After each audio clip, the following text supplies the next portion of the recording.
Şair gərək dildən avtomat olsun. Şair gərək dildən avtomat olsun. Kəşər vaxtı bu cür toy bisat olsun. Kəşər vaxtı bu cür toy bisat olsun. Şair gərək dildən avtomat olsun. Kəşər vaxtı bu cür toy bisat olsun. Kəşər vaxtı bu cür toy bisat olsun.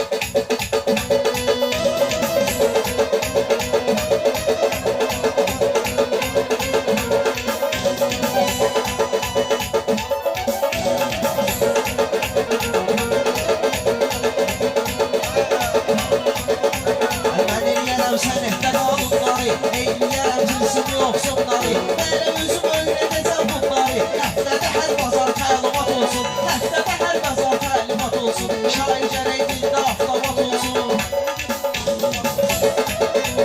Maraqlı meyxanədir, var bu əsən. Mən də varam bu güzəllə tərbədən. Səbəb var ki, sıxmayıram məşqi mən. Ax nələ vardır ki, üreyzat olsun.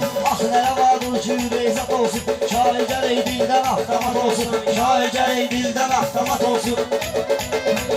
Sınavlarda yoxlayasan başlısan. Sözdən ötürü dağlayasan başlısan. Başın deyil bağlayasan başlısan. Birini çalır ginan pakrubat olsun. Birini çalır ginan pakrubat olsun. Şair gərək dildə avtomat olsun.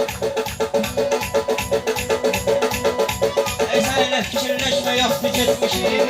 Bugün səninlə olmaz işim. Bəşir özüm bağlayacam qardeşim. Gərək sənə qədər baxıb olsun. Gərək sənə qədər baxıb olsun. Şair gərək dildə avtomat olsun. Şair gərək dildə avtomat olsun. Məylə deyinir deyirlər Orxan. Məylə deyinir deyirlər Orxan. Kutqasın geyinir deyirlər Orxan. Kişidən çəkinir deyirlər Orxan. Kişidən çəkinir deyirlər Orxan. Bu məndən dəyərli məlumat olsun. Bu məndən dəyərli məlumat olsun. Şair gərək dildə avtomat olsun. Çaşar zaman bu cür toy bisat olsun.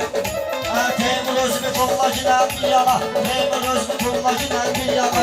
Özbeyini saymacıdan Orxana. Bir də çiçək döyüldü meyxana. Şeiriyyatın gərək şeiriyyat olsun. Şeiriyyatın gərək şeiriyyat olsun. Şair gərək dildə avtomat olsun. Şair gərək dildə avtomat olsun.